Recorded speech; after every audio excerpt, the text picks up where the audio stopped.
Welcome to Mark and Sam After Work. Today I have this little rifle. Well, actually what I'm showing you is this JAE G5 chassis, now produced by MDT. Listen, I suppose what can I tell you? This chassis system, the JAE chassis system, is something that's been around for a fair while. I first saw one, I think it was probably 6 or 7 years ago. Guy at the range had one, was raving about it. His little 243 that he had it set up in was shooting 5-shot bug-sized groups 100 yards, and he was sort of raving about it.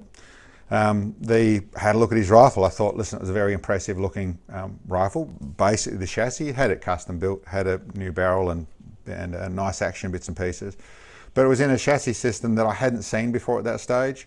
And it did look really nice. It felt really nice. I didn't get to have a shot of it, but it definitely looked nice, and he was certainly going on about it. I sort of then have followed a little bit on that sort of stuff. The JAE chassis, it does have a real fan base. It is a really nice sort of chassis system. A lot of people like it. But not that long ago, the company decided to stop doing it, which caused great despair. And thankfully, it's one of those systems that has enough merit where someone picked it up, and that was MDT.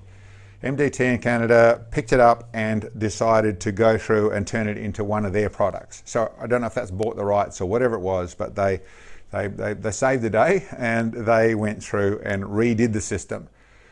I've watched some of the MDT videos and that sort of stuff, and they really did go, basically retooled everything. To do it all, to make it all to what they wanted to be, they retooled so they could reproduce this chassis system, and then made several enhancements to it. I've forgotten all the particular details. I think if you really want to know the details of the changes, there's certainly a fair bit around the magazine. I think the Arca rail, I'm not sure exactly all the bits and pieces. Looks very similar, but they have changed, certainly made some minor upgrades to the system that was already a very good system. So that's why it's here for us to have a play with and to run through its paces. I shot it in the standard form. So what you're looking at now, I've put some bits and pieces of my bits and pieces on it, which I'll go through later on. But I shot it in this, which is a 7mm 08. It's a factory Remington 700 action with my muzzle brake on it. And I went out and shot it with an MDT Bipod on the front of it, and shot really nicely, really shot well. The main thing I would say, which was definitely noticeable, we shoot all sorts of things. Obviously, I shoot all sorts of things. And this was noticeably a very, I would say, it's the wrong word to use because it sounds negative, but a dead feel to shooting it. When you shot it, the shock seemed to be all gone.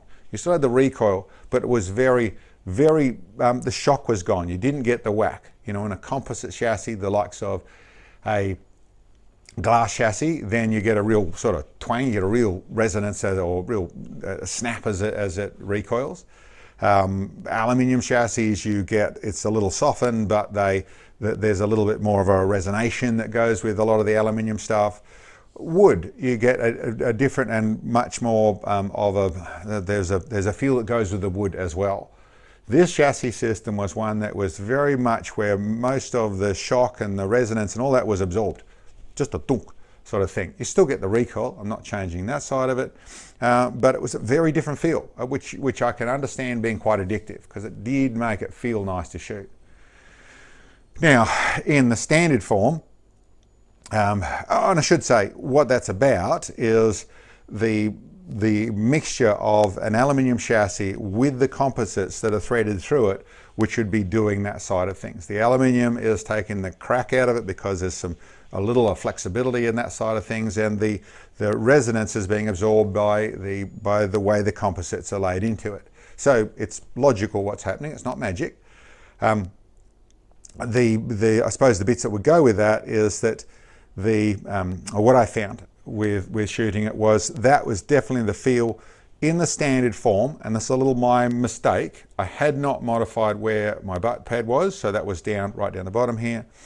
It was just running, which is a very good and flexible system, the MDT Bipod system, but I found a little bit of movement, a little bit of rising at the muzzle. Now, I should have realised that I could pull the butt pad apart and move it up a little bit. That probably at that sort of level, even though I was shooting with a 7mm 08, running a hot 7mm 08, throated forward, more powder and that sort of stuff. So probably getting close to Magnum sort of recoil. It still felt great. I was just getting a little bit of more movement off the reticle on recoil sort of things than I normally would in my sort of rifles. But the feeling was still awesome, but I was getting a little bit of that. Still shot very well, so that's just more a personal thing. So I decided, well, that was just standard form. I'll go through and turn it into what I want it to be, and enhance the already enhanced system to my specs. I put one of my bipod system, my bag rider systems on it. There is the factory one you can run in there.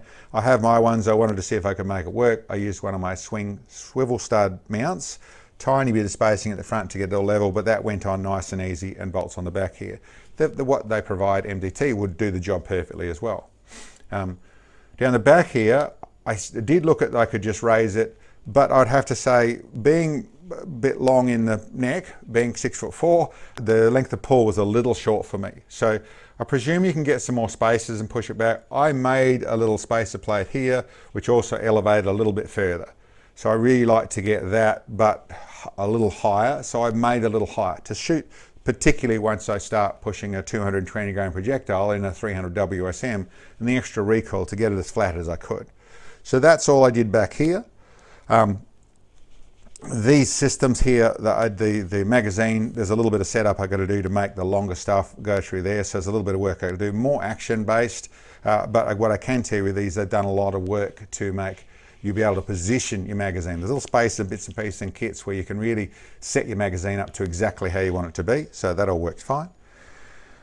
The feature that I really went to at the front here was these chassis systems have a couple of bolt holes at the front here to mount a night vision optics, or basically a forward optic of whatever form, to get a Picatinny rail on the top here. So you bolt something down the bottom here, bolt another piece at the top, and you end up with a Picatinny rail up the front here. But those two bolts down there left me as to, you know what I could do. There's other systems I have which I could bolt on, but I wanted to build a proper system to do the bipod mount to run my bipod system. So I drew up and have manufactured this little unit here.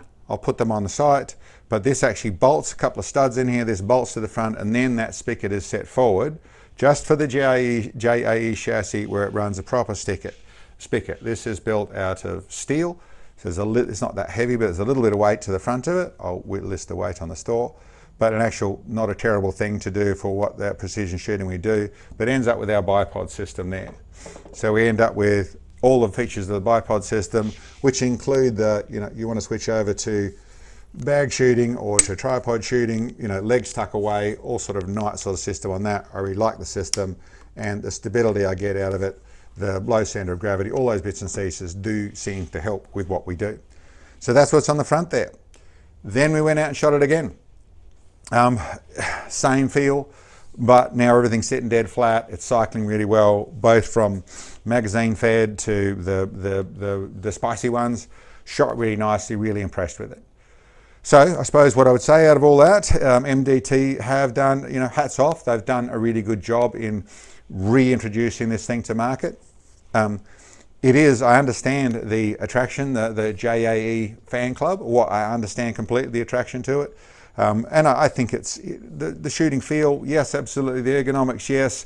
It's also the look. It looks sharp. It looks it's not the average chassis. It's not the average stock by any means. It's not like the rest of it. Very much is sort of standalone in the way they've sort of set it up. So has a real nice look to it as well. But like I say, understand it. We're going to use it in various chambering, so different actions on the top here. I really look forward to sort of pushing it through its paces. But this is just an introduction video to show, thank MDT for getting this to have a play with it. Certainly worth checking out if you're after something that's a little bit more, I suppose maybe a little bit more elite. It's certainly a little bit different.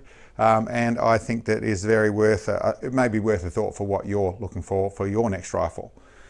Anyway guys, that's one there. Expect more coming soon. Thank you very much for checking in, and we'll catch you next time.